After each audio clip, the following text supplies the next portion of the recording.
puji nama Tuhan. Praise the Lord. Haleluya.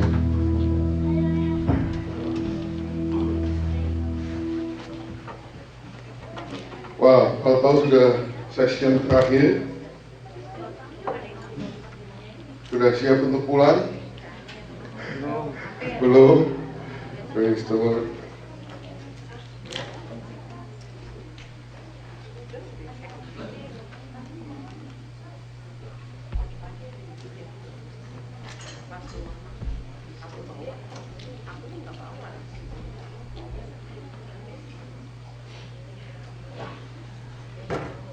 Selamat pagi saudara. Ini ada suara apa ya? Oke, thank you. Ya. Tadi malam kita mengalami ya saudara bahwa Tuhan itu begitu mencintai kita, amin saudara. Bagaimana kita bisa mengalami lagi kasih yang pertama supaya semua yang kita lakukan bukan karena keharusan, bukan karena sesuatu yang lain, tapi hanya karena cinta kita kepada Tuhan. Kalau cuma upah, ya sudah lah ya, kita semua. Kalau cuma orang upahan, sudah. Semua dapat sama, mau bertobatnya melayani Tuhan 50 tahun atau 30 detik terus langsung mati masuk surga ya, upah sama aja. Tapi kita kalau saudara mau lebih dari upah, kita yang punya kesempatan ini bisa dapat lebih dari upah. Tapi lebihnya itu adalah apa saudara? Ya lebihnya itu adalah pengalaman kasih, mengasihi Yesus, dikasihi Yesus, bersama-sama dengan Yesus. Saya kalau melihat ke belakang ini, saya bersyukur banget bahwa saya itu bertobat ya umur 19 saudara. Saya umur 19 bertobat, rasanya puji Tuhan saya diberi kesempatan. Kalau saya itu ini udah 42 tahun boleh hidup tidak sia-sia. Jadi semua kehidupan kita yang masih diberikan sama Tuhan ini jangan sia-siakan saudara. Karena yang kita bisa lakukan di dunia ini menjadi sesuatu yang berharga di surga. Amin saudara. Kemarin kita belajar dari 2 perkataan daripada Bapak, yaitu perkataan yang kelihatannya nggak masuk akal karena ini anak ini lagi menuntut upah gitu, menuntut upah kambing, minta domba, minta young goat. Tapi dijawab apa? Apa jawaban Bapak? Semuanya. I will with you. Ada 2 ya. Pertama, I'm with you always. Aku beserta kamu, aku ini ada di sini. Nah, masalahnya berharga nggak sih itu? Nah, kalau saudara nggak menganggap itu berharga, ya saudara cuma bisa hitung upah. Tapi kalau itu berharga, karena ada saudara cinta, kalau cinta kan kepinginnya sama-sama terus, kan? Kepinginnya sama-sama terus. Itu karena saya banyak pergi 5 bulan setahun, saya banyak merasakan hal itu, saudara. Kepingin sama-sama istri, tapi dia ya ada karena keadaan demikian, saudara. Tapi Tuhan katakan I'm always with you. Dan yang kedua, segala sesuatu yang aku punya adalah kamu punya. Nah, I'm always with you itu bicara tentang reward yang paling besar yang kita bisa harapkan. Kemarin lagunya Jesus my joy, my reward. Nah, banyak orang nggak pernah menemukan kasih itu. Dia pikir reward gitu ya, rumah, kerjaan, green card, boyfriend, new boyfriend. Itu reward. Padahal Jesus is the true reward. Amen. Nah, saudara lihat hubungannya dengan khotbah pagi, bahwa kalau kita taat sama perintah Tuhan, yaitu go and make disciples of all nations, pergi dan jadikan semua bangsa muridku, rewardnya apa? Apa rewardnya? Berkati. Berkat lagi. Nggak cukup berkat. Tuhan Yesus sudah mati buat kamu, mau apa lagi sih kamu ini? Berkat lagi. Baru diajarin sebagian. Ya ini. Hah? Ya benar sih, cuman kan bukan ayatnya, bukan itu. I am with you always. Itu dia. I'm with you always. Artinya apa? Hadirat Tuhan. Nyambung nggak sama tadi malam tuh? Bahwa Bapak ngomongnya hal yang sama, yaitu Bapak ngomong I'm always with you. Hal yang paling berharga itu I'm always with you. Kalau saudara mau ngalamin yang tadi malam, selalu hidup di dalam kasih yang mula-mula, I'm always with you, itu menjadi yang paling berharga dalam hidup saudara. Gimana caranya? Gimana caranya itu matiin telepon, nomor 1, nomor 2. Kalau mau mengalami hadirat Tuhan dalam hidupmu, belajar taat sama perintahnya. Pergi jadikan semua bangsa muridku, terus dia bilang apa? Aku menyertai kamu selalu sampai kepada akhir zaman. Iya, tapi gimana? Ya sudah, 1 atau 2. Jadi 2 atau 3 berkumpul di dalam namaku, aku ada di situ. Amin, saudara. Haleluya. Nangkep nggak sih ini pulang retreat masih kosong, berat, atau udah dapat sesuatu ini bahwa hadirat Tuhan ini yang paling berharga dalam hidup kita. Saudara, kalau hadirat Tuhan menyertai saudara, hal yang supranatural akan mulai terjadi. Saya ini bukan orang yang karismatik yang suka heboh-heboh gitu, tapi saya ngalamin mujizat tuh paling sedikit udah 20.000. Orang buta melihat saya udah lihat sekitar 40 sampai 50. Orang tuli mendengar udah banyak bener. Orang bisu banyak ngalamin. Saya bukan yang model selama ini mujizat-mujizat terjadi itu ya. Kemarin saya cerita yang paling lucu di Afrika, saudara. Di Afrika waktu Ebola itu ya, saya bikin KKR 11 km dari epicenternya Ebola situ. Saya udah betulnya bukan memaksa, tapi ada member of parliament di situ ngotot supaya KKR-nya tidak dibatalkan. Ya udah, padahal diumumkan nggak boleh even keluar rumah, salaman nggak boleh. Saya bikin KKR, orang banyak. Waduh, itu saudara. Tapi di situ Tuhan memang bekerja. Tuhan lindungi kita semua. Saya sampai tim suruh tanda tangan pernyataan bahwa kalau bukan Tuhan yang nyuruh, saya suruh pulang semuanya. Ya, ada yang anaknya yang punya Grand Hyatt, saya suruh tanda tangan. Enggak, gue dimarahin bapaknya kan. Ono ikut semuanya. Saya bilang, ini bahaya ini, Ebola. Udah selesai. Saya lagi di backstage, ibu-ibu datang. Ngomong bahasa Afrika, saya nggak ngerti. Saya nggak ngerti, dia frustrasi. Dia buka bajunya, deng itu saudara. Dia buka baju gini, terus maaf ini, buah dadanya satu diangkat. Waduh. Ampun, saya nggak. Untung ada yang datang. Oh, ternyata ada benjolan di payudaranya hilang. Jadi dia mau cerita ini saya sembuh, tapi saya nggak ngerti-ngerti. Jadi mesti ditunjukin. Saya nggak pegang, saya nggak periksa, saya bukan dokter. Jadi saya, haleluya. Gitu. Saudara, banyak mujizat terjadi kalau Tuhan hadir. Tapi pastor, saya belum pernah nginjilin orang. Coba kalau Tuhan hadir, beda saudara. Tiba-tiba saudara kaget sendiri, Anda bisa dipakai Tuhan. Kalau hadirat Tuhan itu ada.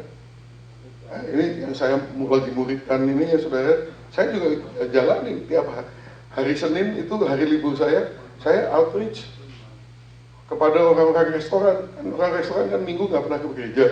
Senin libur kan. Nah itu saya suruh datang ke rumah, saya bilang saya masakin kamu. Dia datang, saya ajarin, mereka belum pernah ke gereja saudara. Saya tantang mereka terima Tuhan. Gimana? Percaya nggak Tuhan Yesus? Saya percaya Yesus Tuhan. Saya bilang, selamat kamu sama sudah seperti iblis. Hah?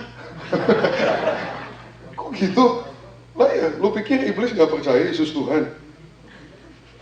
Dia saking percaya Yesus Tuhan, semua bayi di Bethlehem dibunuh. Oh iya ya. Lalu terus kita gimana dong? Nah, makanya Yohanes 1 ayat 12 mengatakan, barang siapa menerima dia, diberi kuasa untuk menjadi anak-anak Allah. Bedanya apa percaya sama menerima?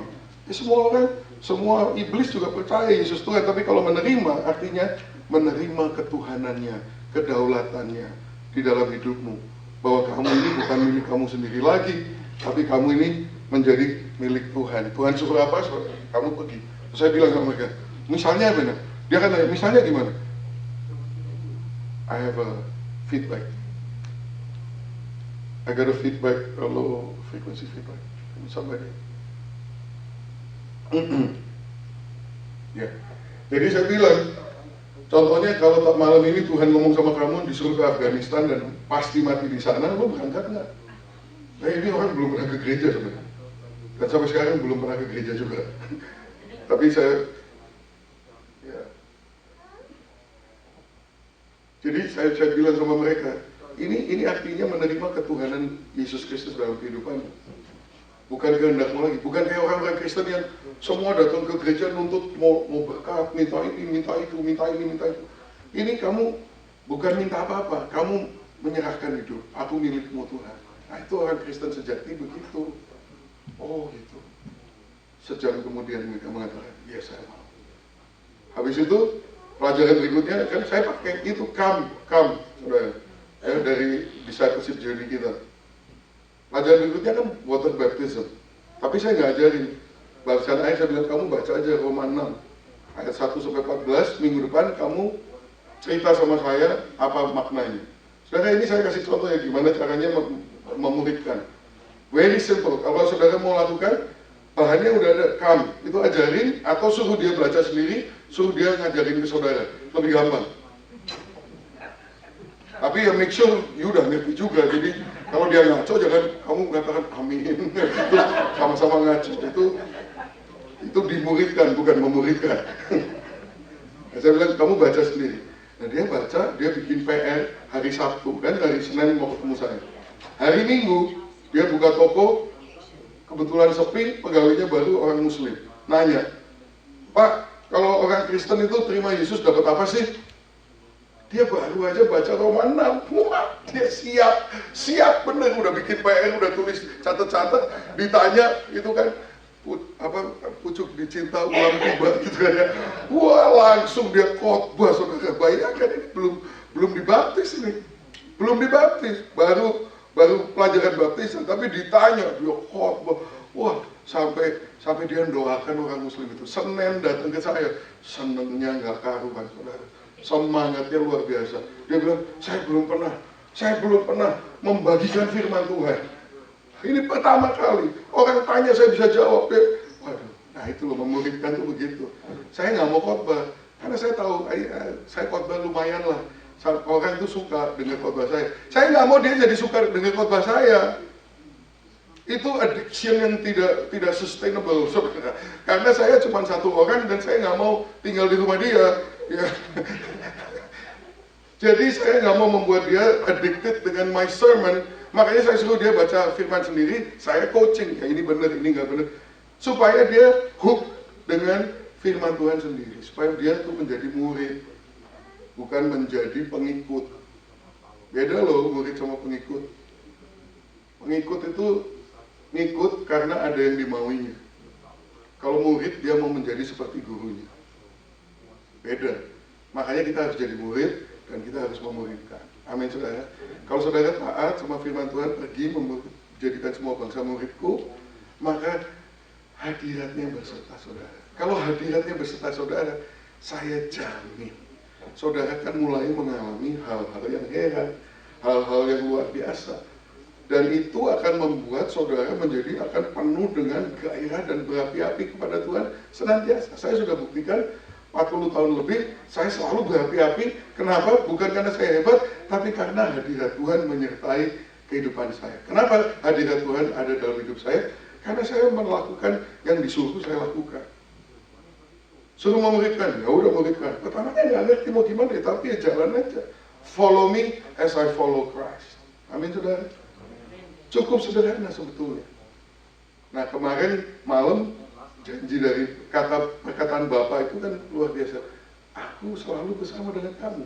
Kuncinya itu di situ, hadirat Tuhan dalam hidupmu. Celakanya itu ya banyak orang di gereja punya posisi macam-macam, LC lah, apalah segala, tapi sudah tidak ada hadirat Tuhan dalam hidupnya. Jadinya penuh teori, penuh peraturan, penuh begini, begitu, bikin pusing di gereja tuh manusia-manusia seperti itu. Dan susah ngeluarinnya, kalau udah diangkat susah diturunin. Itu masalah. Makanya kita ini sebetulnya yang kuncinya adalah apakah hadirat Tuhan ada dalam kehidupan kita. Ikutlah firman Tuhan. Amin saudara. Ada beberapa yang nanya sama saya, ada yang mau ikut sama saya mission. Oke, saya kasih tahu jadwal saya. Bulan Februari Pakistan retreat dan Thailand, ini saya mau perintisan di Thailand. Bulan Maret Mumbai, Himalaya, India dan Nepal. Kemudian April Tashkent, Uzbekistan. Kemudian Mei di Istanbul. Juli Kepulauan Riau. Saya mau ngajakin saudara nih, Kepulauan Riau ini bakal seru banget. Karena 0,04% Kristen, saya sudah menemukan beberapa pulau yang tidak ada gereja sama sekali.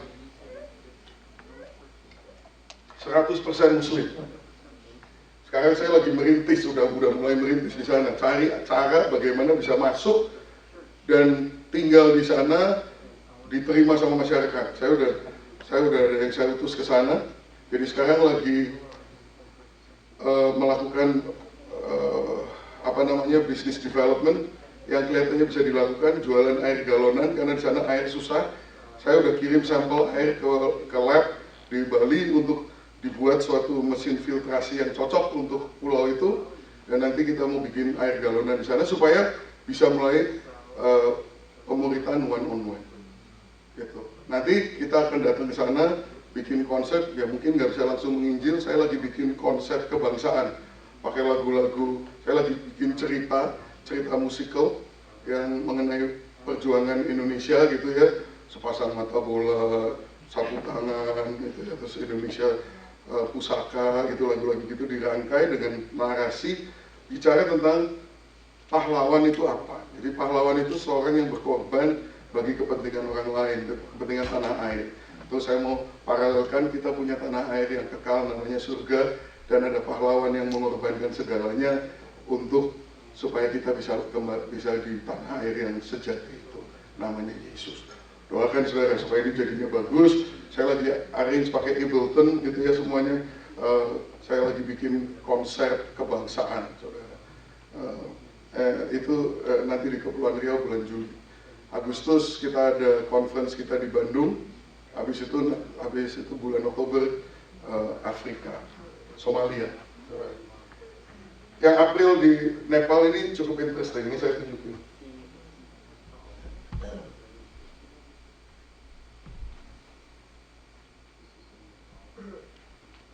Tolong soundnya.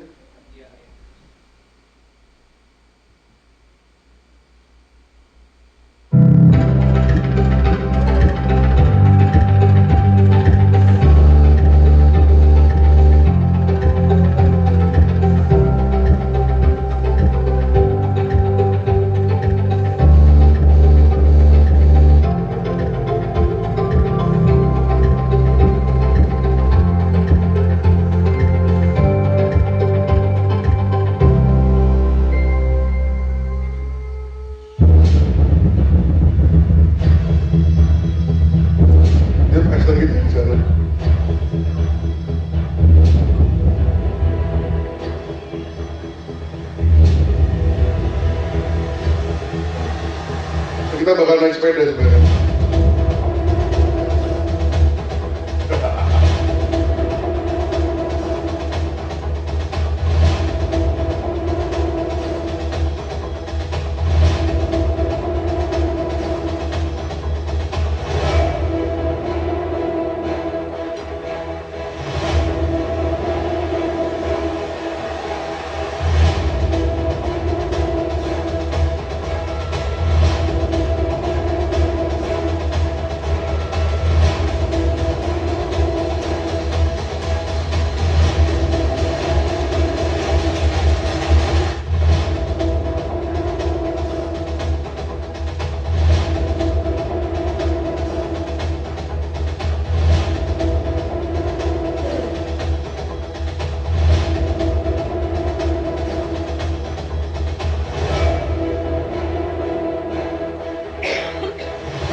So it's a mountain bike expedition. If you want to come with me in the Himalayas. Jadi tapi downhill, oke. Gua lagi mau naik. Jadi kita mulainya dari 15,000 feet. We go all the way down sampai kota Pokhara. Saya udah pernah jalan itu, saya udah pernah berkali-kali. Sekarang udah ada jalan. 17 tahun lalu yang pertama kali saya di sana naik kuda, saudara. The first leg 7 jam. Naik kuda 7 jam will change your life. You never walk the same again. And in my case, neither did the horse. Wah, setengah mati naik kuda 7 jam. Sekarang bisa udah ada jalan, kita bakal naik sepeda, saudara. So kalau ada yang hobi naik sepeda, ayo ikut saya. Kita naik sepeda sama-sama di Himalaya. Pagi naik sepeda 3 jam, kemudian menikmati pemandangan yang begitu indah. Malamnya KKR, itu surga, saudara. Kalau versi Daniel Hanafi, kalau cuma vacation doang, belum surga. Tapi kalau vacation plus KKR, surga itu, saudara. Buat saya paling nikmat begitu. Nah itu sampai di Pokhara. Kita semua tempat itu yang dikunjungi, kita membuka gereja yang pertama yang pernah ada di tempat itu. Saya membawa Injil 17 tahun yang lalu ke Himalaya, saudara. Itu benar-benar, saya pernah stuck di atas gunung 5 hari. Gak bisa turun, karena cuaca berubah. Itu penuh perjuangan. Saya pernah bersama Pastor Sugi, Pastor Tommy. Dua ini hampir mati, saudara. Pastor Sugi kena infeksi liver sampai masuk emergency di Hong Kong. 2 minggu dia sendirian di sana. Yang satu lagi Pastor Tommy, dia udah beli, udah ada boarding pass, naik pesawat mau lihat Mount Everest itu, sama salah satu pastor kita Nepal. Momen terakhir dia nggak jadi naik, dia untuk nganterin Pastor Sugi ke rumah sakit. Pesawat itu crash, 18 orang semuanya mati. Ada 2 kursi kosong, yaitu dia itu berdua. Sampai sekarang dia masih simpan boarding passnya, saudara. Itu berat, saudara, perjalanan pelayanan di sana, melawan kuasa-kuasa kegelapannya luar biasa. Saat saya khotbah di sana pertama kali, saudara, itu kotanya itu cuman penduduknya mungkin 200 orang, tapi bisa datang 1.200 orang. Ada yang jalan kaki 3 minggu, saudara. Karena pastor kita ini agak gila sih, itu Philip itu sendiri. Dia bikin poster, modelnya pakai ular-ular gitu, pakai teratai kayak poster Hindu gitu. Terus di tengah-tengahnya gitu, gue lihat itu kayak model Nyonya Menir gitu ya. Di tengah gambar saya begini, saudara. Lu kebayang gak sih? Ditaruh di tengah terus ada teratai ular-ular gitu. Terus tulisannya mujizat dan kesembuhan. Jadi nggak ada Kristennya, nggak ada apa-apa. Jadi pikirnya ada dewa baru datang ke situ. Jadi orang yang butuh kesembuhan pada datang, 1.200 datang jalan kaki. Ada yang sampai seminggu, 2 minggu, 3 minggu ada. Aduh, saya datang di situ, saudara. Saya nggak ngerti kan. Waktu saya lihat posternya saya marah. Ini apa-apaan? Ini kayak, aduh, nggak ada kata-kata Kristen, kakak, nggak ada. Pokoknya mujizat kesembuhan, terus dewanya ditaruh di tengah situ. Dewa gundul satu itu, ngeri banget. Saya aja ngeri lihat. Saya masih ada fotonya. Terus sampai di situ, sound system kita itu kan airport paling tinggi termasuk salah satu airport paling tinggi di dunia. Kecil sekali, lebih kecil dari ruangan ini, airportnya. Itu sound system kita bisa dicolong orang, hilang. Lu mau KKN, sound systemnya nggak ada. Waduh, ya udah, kita teriak-teriak. 1.200 orang, 1.150 bertobat kepada Tuhan Yesus. Kesembuhan terjadi, bisa terjadi. Habis selesai, ada orang ngembaliin sound systemnya. Bertobat juga, baliknya bertobat. Dari tadi kayak, aduh. Ya, tadi belum bertobat, ya udahlah. Memang pusing betul kesana. Tapi pelayanan begitu ya, saudara, itu pertama kali Injil diberitakan di sana. Berat banget. Istri saya at the same time di LA, heart attack, saudara. Sendirian, heart attack. Tapi Tuhan jaga, nggak ada bekasnya semuanya. Tapi itu perjuangan cukup berat. Saya nggak kenapa-kenapa, tapi istri saya kena, kemudian ini yang pergi bersama-sama saya juga kena semuanya. Dan itu banyak berjuang. Tapi sekarang kita sudah ada 35 gereja di Nepal, dan ini kita barusan perintisan di lereng gunung ini Annapurna, dan sampai di Pokhara kita udah punya gedung gereja dan sebagainya. Tuhan bekerja luar biasa. Amin, saudara. Nah, ini satu lagi saya mau tunjukkan apa yang kita lakukan di IFGF Global Mission. Ini satu departemen baru yang saya bikin 2 tahun yang lalu untuk melakukan ini, hal-hal yang supaya saudara tahu apa yang kita lakukan di IFGF Global Mission.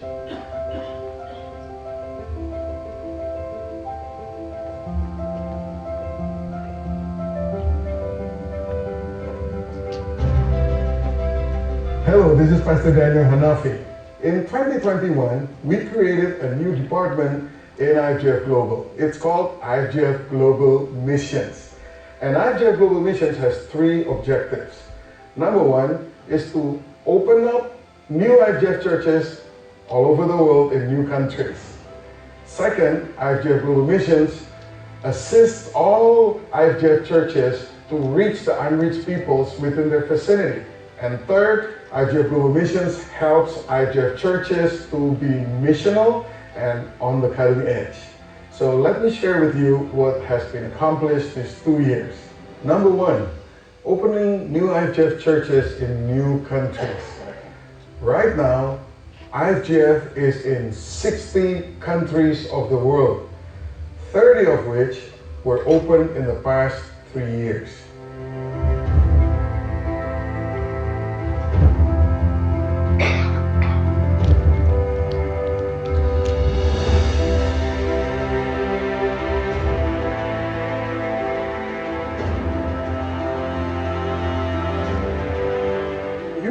We have a new word among the Urdu-speaking people.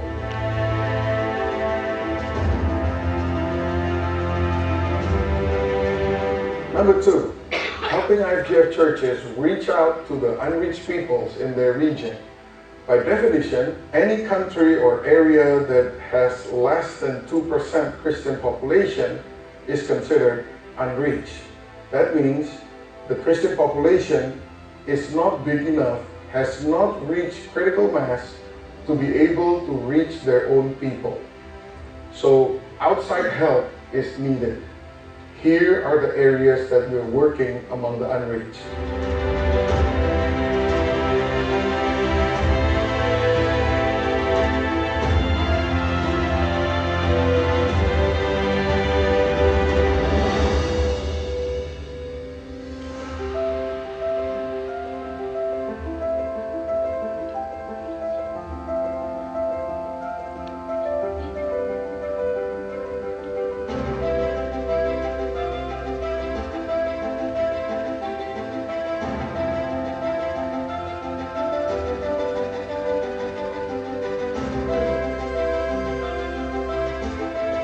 And finally, number 3, we want to keep IFGF movement to be missional.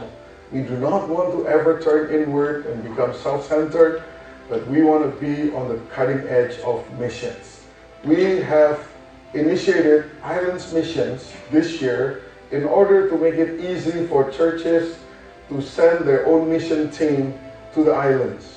We selected Riau Islands because Riau is 0.04% Christian. So it is a legitimate unreached area. In Indonesia, there are 17,000 islands, 8 to 10,000 of which are inhabited, and only 2,000 islands are recorded to have any pier or harbor. That means more than 6,000 islands do not have any pier or harbor, which means no large equipment or large vehicles can ever go to these islands. That's why we created a landing craft and a transformer truck, where we created a 4x4 truck that opens up in the back to become a stage so that we can do a crusade on the go. And the Islands Missions this year involved more than 180 people from different churches to go and have their own missions, to ignite a mission flame among those that went.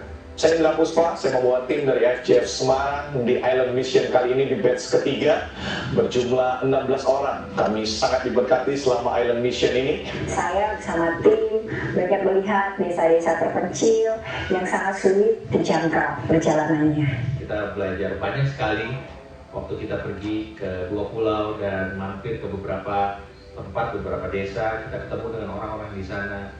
Satu hal yang paling penting yang saya bisa share adalah kita belajar tentang belas kasihnya Tuhan kita waktu kita lihat mata daripada orang-orang yang ada di sana, dan kita betul-betul bisa melihat bahwa kasih Yesus begitu dalam. Yuk, saya mau ajak kita semua untuk join our mission. Summer Mission is going strong, led by IFGF Surabaya with Pastor Fendi Ali and the leadership team. Summer Mission went to West Kalimantan, Sintang, Ngabang, and many other places to do crusades, especially among the students.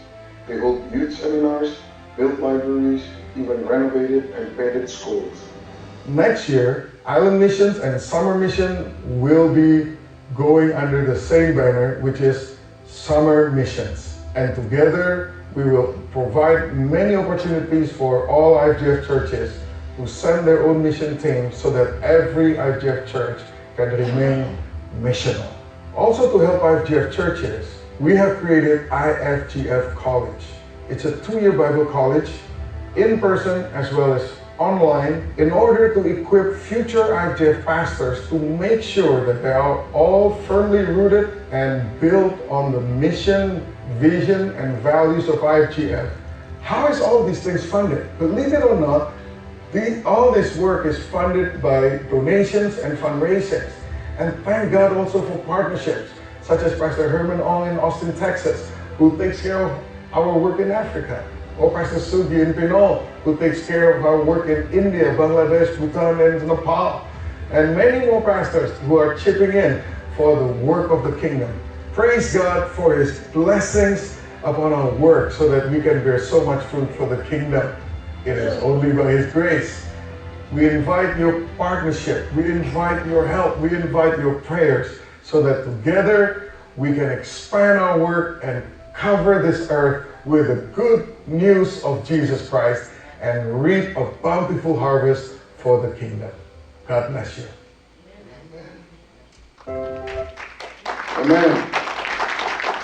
So, ini tahun depan akan ada kira-kira 10 summer mission. Minimum 10. Jadi ada yang ke Kepulauan Mentawai, ada yang ke Sumatera Selatan, Kepulauan Riau ada 7 jadwal, saudara. Saya mengajak IFGF East Coast, ayo next year kirim satu delegasi untuk take one schedule di Island Mission. Island Mission ini di Riau ini kita sudah melakukan survei ini sepanjang tahun ini. It's gonna be really good. Saudara lihat kapalnya itu, ya saya one day I was just ini ya kalau Tuhan beserta gitu. Saya lagi ngobrol makan sama teman gitu, saya lagi gambar-gambar nih loh. Saya pengen punya kapal yang begini nih, bisa mendarat di pulau mana saja gitu kan. Karena depannya bisa ngebuka kayak ferry begitu, tapi draftnya tuh kapal ini cuma 40 cm draftnya. Jadi air yang sangat dangkal pun kita bisa masuk.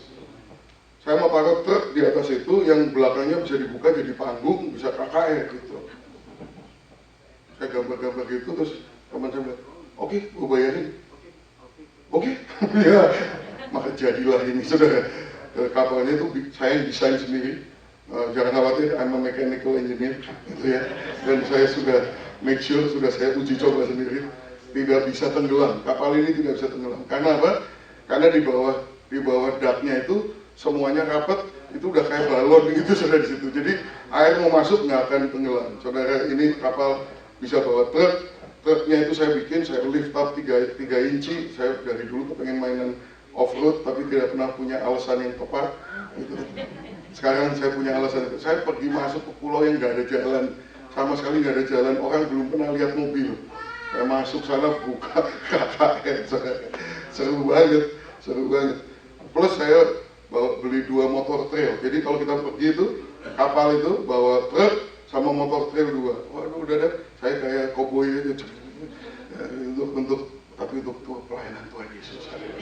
So it's fun and very productive for the kingdom. Ayo, kalau mau ikut sama-sama. Ini semua saudara yang kita lakukan. Ini by the way, ini saya bikin buat conference waktu bulan Agustus. Ini sekarang bulan November. Udah bukan 60 country, udah 62 country saudara. Sudah bertambah begitu banyak. Tuhan sedang bekerja luar biasa. Semua ini nggak ada budget dari headquarters. Global Missions nggak punya budget dari headquarters. Mujizat nggak tuh coba bisa melakukan itu semua tanpa budget dari headquarters. Nggak pernah minta duit ke pusat, Tuhan selalu sediakan. Sediakannya dari mana? Mungkin dari saudara-saudara juga. Seperti saya ingatkan tadi, go to worldharvest.cc. Coba saudara jadi partner. $50 a month, $50 a month, dilipat gandakan sama Tuhan. Karena ini budget kita tahun ini berapa saudara? 1,2 juta. Gimana bisa 1,2 juta nggak ada budget? Somehow Tuhan sediakan. Tahun lalu juga lebih dari 1 juta lebih. Itu mujizat dengan luar biasa sekali Tuhan sediakan. Kenapa? Karena Tuhan beserta kita. Apakah Tuhan beserta dengan saudara? Haleluya. Gimana memastikan Tuhan beserta dengan Anda? Taat firman-Nya. Taati firman-Nya. Taati perintahnya, obedience. Nah, karena ini sesi terakhir saya mau tutup dengan doa berkat. Ini doa berkat. Bilangan pasal 6 ayat 22. Tuhan berfirman kepada Musa, berbicaralah kepada Harun dan anak-anaknya, beginilah harus kamu memberkati orang Israel. Katakanlah kepada mereka. Nah ini doa berkat ini sangat familiar. Tuhan memberkati engkau dan melindungi engkau. Tuhan menyinari engkau dengan wajahnya dan memberi engkau kasih karunia. Tuhan menghadapkan wajahnya kepadamu dan memberi engkau damai sejahtera. Demikianlah harus mereka meletakkan namaku atas orang Israel, maka aku akan memberkati mereka. Amin, saudara. Saya lebih serak dengan bahasa Inggrisnya, jadi saya mau baca bahasa Inggrisnya. The Lord said to Moses, tell Aaron and his sons, this is how you are to bless the Israelites. Say to them, the Lord bless you and keep you. Saya senang kata itu. The Lord bless you and keep you. Bahasa Indonesia Tuhan memberkati dan melindungi engkau. Tapi bahasa Inggrisnya lebih tepat, the Lord bless you and keep you. The Lord make his face shine upon you and be gracious to you. The Lord turn his face toward you and give you peace. So they will put my name on the Israelites and I will bless them. Pertama-tama saudara, yang menarik bagi saya adalah ini saudara, permulaannya ini dikatakan begini. Berbicaralah kepada Harun dan anak-anaknya, beginilah harus kamu memberkati orang Israel. Katakan kepada mereka. Jadi maksudnya jangan dirubah-rubah ini. Jangan ditambah-tambahin. Ini berkatnya begini. The Lord bless you and keep you. Saya pikir, kenapa sih sampai mesti dikasih tahu harus begini, nggak boleh ditahukan. Pendeta kan suka kreatif. The Lord bless you, keep you, and bless you, and apalagi favor you. Kita kan suka nama-namain kan. Nggak boleh. Harus tepat begini. Terus saya pikir-pikir kenapa ya? Saya mengerti. Soalnya waktu saya baca berkat Tuhan ini, the Lord bless you and keep you. Tiba-tiba muncul dalam pikiran saya, are you sure God? Apa beneran nih? You nggak mau tanya dulu? If you have been good, if you have followed my word, then you langsung, orang kok langsung diberkati, nggak tanyain dulu, tadi malam ngapain aja. Nggak mau ditanyain dulu, kemarin ini ngapain aja. Kok langsung ketemu, langsung the Lord bless you. Apa nggak gegabah itu Tuhan? Saya mulai menasihati Tuhan, terus Tuhan ngomong, makanya aku bilang nggak boleh dirubah. Karena lu pendeta-pendeta suka nambah-nambahin yang enggak. Karena berkat mau dikasih syarat. Itu karena kita mau mengontrol tingkah laku manusia kan. Jadi kita nakut-nakutin jemaat. Ya bukan pendeta kamu lah, saya kadang-kadang. Saya aja. Kalau saya suruh langsung, Tuhan memberkati kamu. Padahal saya tahu tadi malam dia baru clubbing, datang ke gereja masih bau cimeng. Masa langsung the Lord bless you? The Lord will bless you If you repent, gitu kan mestinya kan. Nah justru itu makanya Tuhan ngomong, jangan ditambah-tambah, jangan dirubah. Beginilah harus kamu katakan kepada orang Israel, tanpa syarat, tanpa kondisi, tanpa pertanyaan yang lain. Pokoknya kalau orang datang sama aku nggak mau tahu dia datang dari mana, dia datang barusan ngapain. Yang pertama-tama adalah I bless you. Saudara bisa ngerti nggak bahwa ini tuh hatinya Tuhan tuh gini. That's grace. Itulah kasih karunia. Itulah kasih karunia. Kita nggak layak menerimanya, tapi dikasih. Makanya dikatakan good news. Kalau orang mabuk masih setengah gitu datang ke gereja langsung diberkati, itu namanya good news. Nggak ditanya, kamu mau bertobat nggak? Kamu mau lepaskan nggak ini? Mau hapus nggak tatonya? Nggak ada. The Lord bless you. Plus and keep you. Waduh, and keep you. Artinya dia tidak akan pernah ganti pikiran tentang saudara.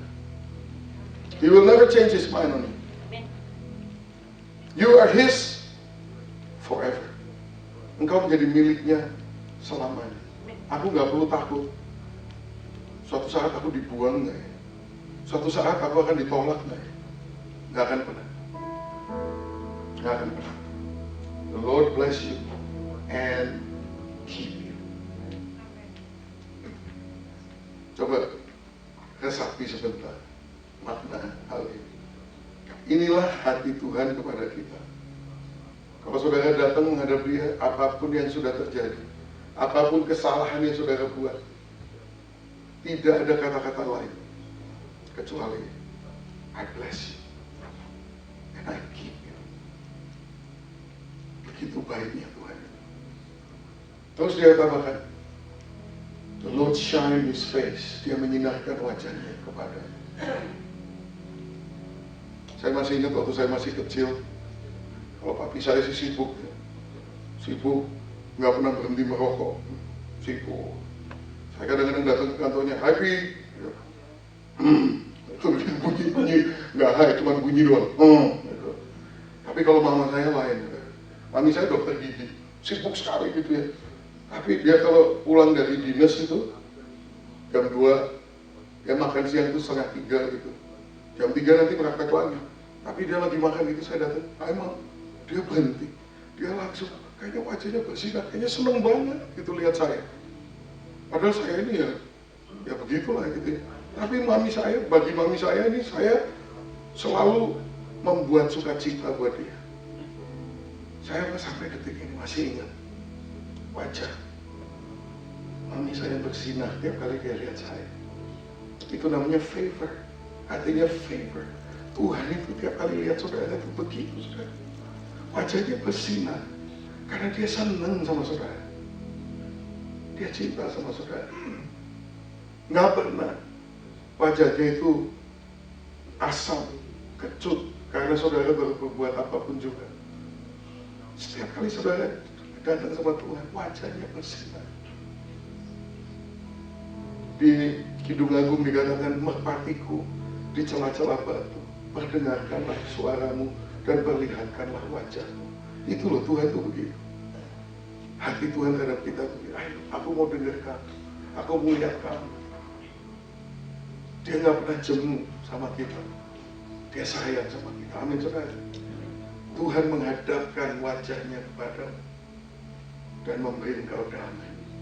Orang yang tahu diterima di dalam hadirat Tuhan akan mengalami satu damai yang nggak bisa dikatakan, sehingga meskipun lagi susah gimana pun juga ya, ada suatu kekuatan dari dalam karena damai. Tahu ada damai, nggak lagi musuhan sama Tuhan. Orang kalau dalam hatinya ada permusuhan dengan Tuhan, perseteruan dengan Tuhan, biarpun kaya raya berlimpah-limpah segala, nggak tenang saudara. Sebaliknya, orang yang damai dengan Tuhan, apapun keadaan yang menimpanya, dia tidak akan goyah. Dia akan berdiri tegak Karena dia tahu Tuhan beserta dengan dia. Amin, saudara. Inilah berkat yang Tuhan memberikan kepada saudara.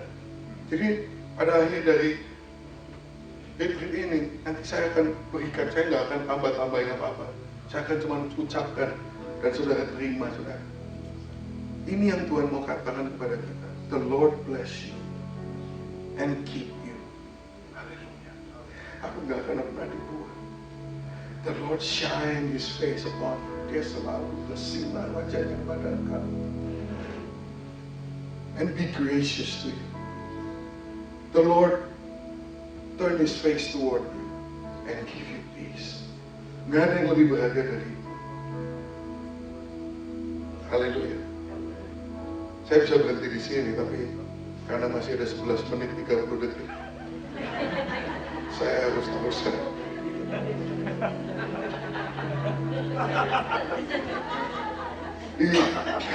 Sebenarnya udahan sih mestinya sih, cuman saya terusin. Karena berkat ini diulang lagi di Mazmur 67. Kiranya Allah mengasihani kita dan memberkati kita. Kiranya Ia menyinari kita dengan wajahnya. Sounds familiar? Ada di bilangan 6 kan? Cuman yang di Mazmur 67 ini ada tambahannya. Tambahannya gini, supaya jalanmu dikenal di bumi dan keselamatanmu di antara segala bangsa. Kiranya bangsa-bangsa bersyukur kepadamu ya. Kiranya bangsa-bangsa semuanya bersyukur kepadamu. Rupanya ada alasan, ada tujuan kita ini diberkati dengan berkat yang begitu indah, yaitu supaya bangsa-bangsa mengenal Dia. Amin, saudara. Nah, saudara, doa ini ya, ini Mazmur 67 ini menjadi sebuah doa. Ini terusannya ya. Kiranya suku-suku bangsa bersukacita dan bersorak-sorai, sebab Engkau memerintah bangsa-bangsa dengan adil dan menuntun suku-suku bangsa di atas bumi. Kiranya bangsa-bangsa bersyukur kepadamu ya Allah. Kiranya bangsa-bangsa semuanya bersyukur kepadamu. Tanah telah memberi hasilnya. Allah kita memberkati kita. Allah memberkati kita. Kiranya segala ujung bumi takut akan Dia. Ini, saudara tahu kan Israel itu kan negara agraris, pertanian gitu kan. Dan rupanya ini menjadi doa mereka setiap tahun pada masa sebelum panen. Itu ada suatu hari raya yang mereka namanya hari raya panen, gitu, hari raya tuayan, the Feast of the Harvest. Dan mereka bertahun-tahun tiap tahun nyanyi Mazmur 67. Saudara lihat di sini, tanah telah memberi hasilnya. Jadi bicara tentang hasil, bicara tentang, jadi berkat ini bukan hanya rohani, tapi jasmani juga, saudara. Jasmani juga. Jadi bangsa Israel sebelum tuayan itu berdoa supaya tanah itu memberikan hasil. Karena momen-momen sebelum tuayan itu kritis. Hama bisa datang, angin, hujan bisa datang merusakkan panenan dan sebagainya. Mereka berdoa supaya panenannya itu berhasil dan tidak gagal. Jadi saudara juga boleh berdoa untuk pekerjaan saudara supaya menghasilkan, sekolah saudara supaya lulus, dan saudara asylum saudara supaya di-approve. Itu nggak ada salahnya. Ini doa berkat ini juga berlaku untuk hal-hal yang jasmani. Tapi yang aneh, ayat 7 ini, tanah telah memberi hasilnya, itu jasmani kan? Allah kita telah memberkati kita, jasmani kan? Tapi terusnya, Allah memberkati kita, kiranya segala ujung bumi takut akan Dia. Kok tiba-tiba dari jasmani jadi sesuatu yang rohani? Berkati, tapi bangsa-bangsa, ya.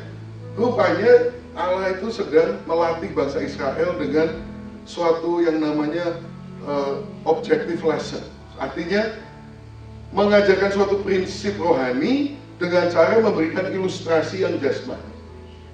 Selama ribuan tahun, saudara, mereka tuh ngelihat panen, berdoa untuk panen, panenannya berhasil. Sebagai gambaran bahwa panen yang sebetulnya itu adalah panen rohani, yaitu bahwa bangsa-bangsa dituai untuk kerajaan Allah, supaya bangsa-bangsa itu mengenal Allah. Tapi supaya mereka mengerti visinya, dan sukacitanya mereka alami. Dikasih gambaran secara jasmani. Ini loh, seneng nggak kamu panen? Wah, seneng dapat panenan. Ingat, ini hanya gambaran sesuatu yang rohani, yaitu panenan tuaian raya, yaitu tuaian jiwa-jiwa dan bangsa-bangsa. Amin, saudara. Jadi tiap tahun, setiap kali itu mereka panenan selalu nyanyi Mazmur 67 ini supaya mereka ngerti nubuatan ini, bahwa suatu saat akan ada tuaian raya di mana bangsa-bangsa akan dituai bagi kerajaan Tuhan. Amin, saudara. Ngerti nggak? Saudara tahu nggak itu ini dinyanyikan tiap tadi saya katakan yang the Feast of the Harvest. Namanya apa the Feast of the Harvest itu? Pentecost. Pentecost. Dan saudara sekarang quite well, oh really? Tentu saudara tahu yang namanya Pentecost terjadi, saudara, di sini, saudara. Kisah Rasul pasal 2. 2000 tahun kemudian, setelah tiap tahun mereka bernubuat pada setiap panenan yang jasmani, bernubuat untuk panenan rohani. Setelah 2000 tahun mereka bernubuat, terjadi di Kisah Rasul pasal 2. Pertama kali terjadi panenan rohani tepat pada hari Pentakosta. Orang-orang yang menerima perkataannya itu memberi diri dibaptis, dan pada hari itu jumlah mereka bertambah 3.000 jiwa. Dan kalau saudara baca selanjutnya, 12 bangsa, 12 bahasa. Pentakosta itu waktu mereka bahasa roh, orang Yunani dengar dalam bahasa Yunani, orang itu ada 12 bahasa. Jadi saudara ngerti nggak? Di bilangan 6, I will bless you and keep you. Terus selama 2000 tahun nubuatin ini bukan buat kamu aja, ini buat semua bangsa-bangsa. Ini contohnya, senengnya menuai. Setiap tuaian tanah memberikan hasil. 2000 tahun kemudian Kisah Rasul 2 terjadi. 3.000 jiwa, 12 bangsa.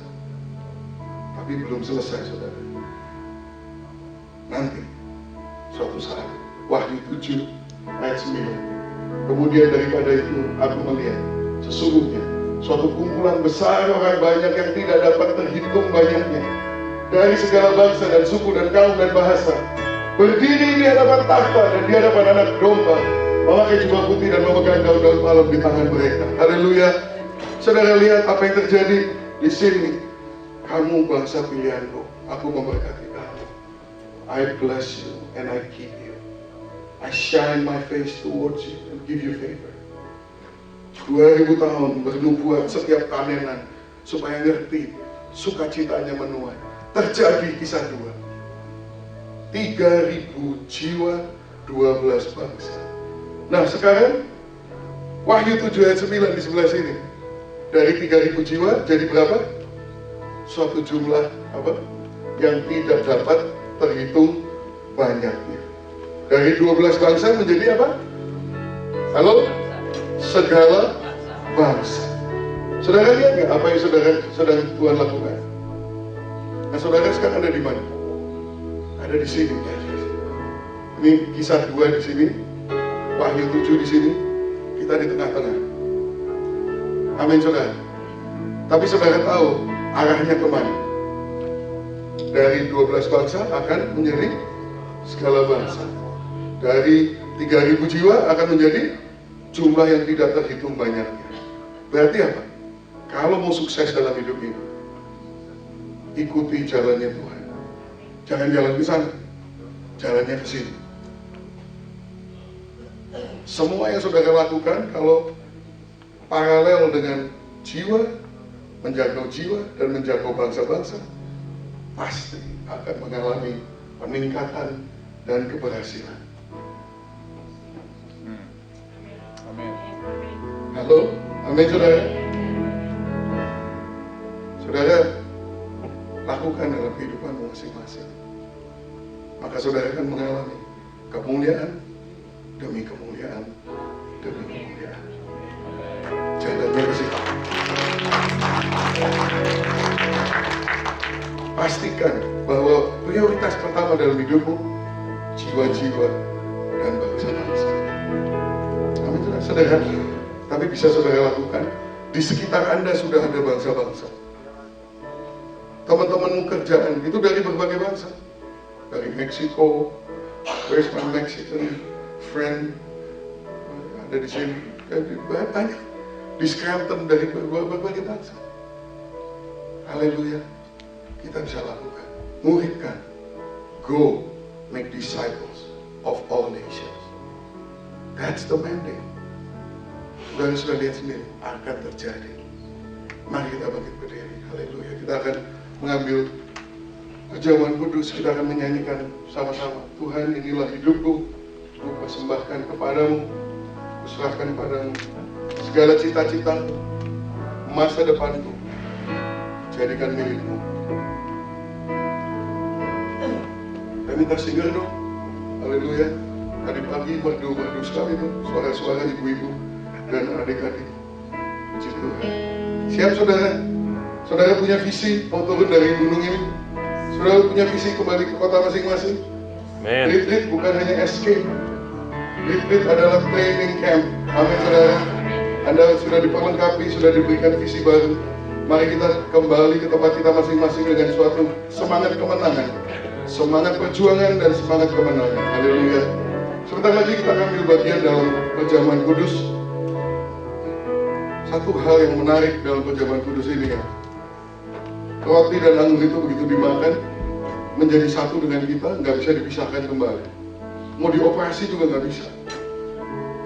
Jadi ini suatu gambaran kesatuan dengan Tuhan Yesus. Everything about Him becomes one with Him. Keselamatan yang datang dari Dia, pengampunan yang datang dari Dia, hidup yang kekal yang datang dari Dia. Tapi bukan hanya itu, visi yang dari Dia, hasrat yang dari Dia. Apa yang menjadi visi Tuhan Yesus? Saya berdoa bahwa kita tidak hanya menyatu dengan berkat-Nya, tidak hanya menyatu dengan keselamatannya, tapi mari kita menyatu dengan visinya, menyatu dengan perintahnya, bahwa kita semua tidak akan menjadi penonton dan pelanggan. Nobody will come as a customer, but we will all be disciples and disciple makers. Amin saudara. Tuhan, inilah hidupku,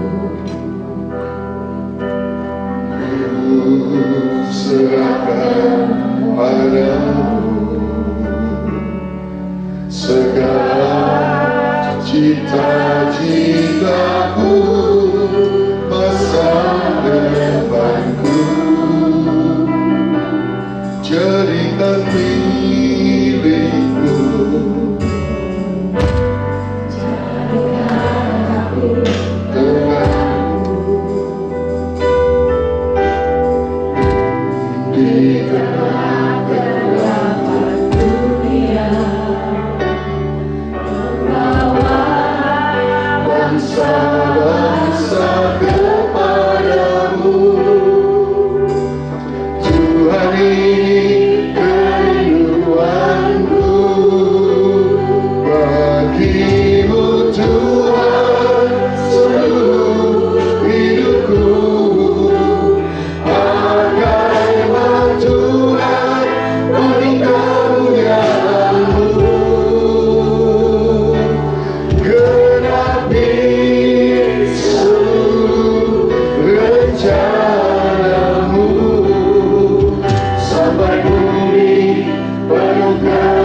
Persembahkan hidupmu di hadapan Dia, haleluya.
Sebab apa yang telah kuteruskan kepadamu telah aku terima dari Tuhan, yaitu bahwa Tuhan Yesus pada malam waktu ia diserahkan mengambil roti,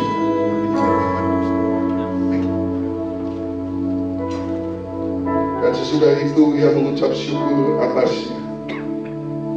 Ia memecah-mecahkannya dan berkata,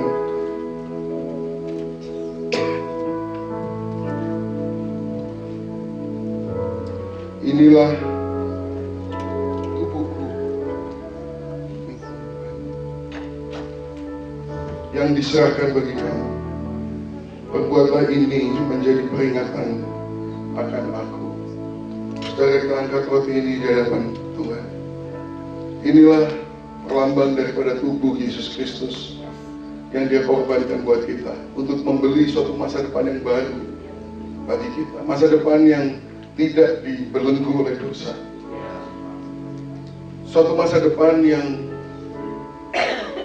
dijanjikan kekal bersama dengan Dia, tapi juga masa depan di dunia ini yang penuh dengan kemenangan dari Dia.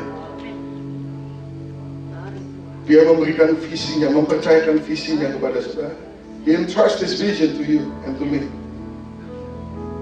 Dia sudah kasih tahu di Wahyu 7 ayat 9 apa yang menjadi visinya. Bahwa suatu hari di hadapan takhta Tuhan, suatu kumpulan, multitude, a great multitude that no one can number, suatu kumpulan besar yang tidak terhitung besar, akan memegang daun palem dan menguji Dia. That's His vision. Not just a small group of people, but everybody. Jumlah yang tidak terhitung. Dan segala bangsa. Every nation and ethnic groups. That's His vision. While you lift up this bread before Him, sambil kau angkat roti di hadapan Dia, bisakah Dia mempercayakan visi ini kepada saudara? Can He entrust you with His vision of nations and souls, that you will walk in obedience in His commandment to go and make disciples of all nations? If you do, He says, I will be with you. I will make it happen. It's not going to be it's not going to be your strength. It's going to be my strength. You will experience my miracles. Signs and wonders will follow you if you follow, if you obey. Can He entrust you with that mandate? Can He entrust you with this vision? Yes. If you say yes. Yes. Yes, Lord. Yes, Lord. Let's take this together in Jesus' name.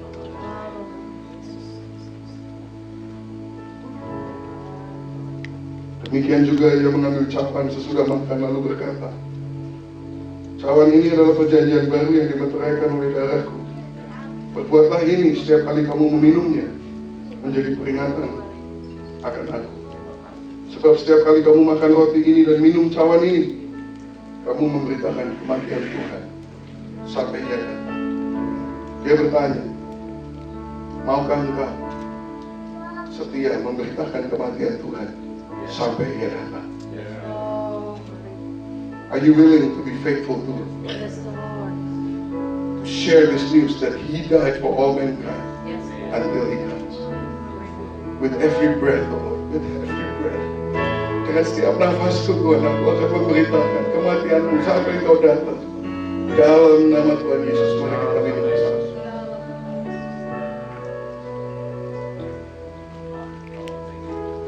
Genapi seluruh rencana-Mu sampai bumi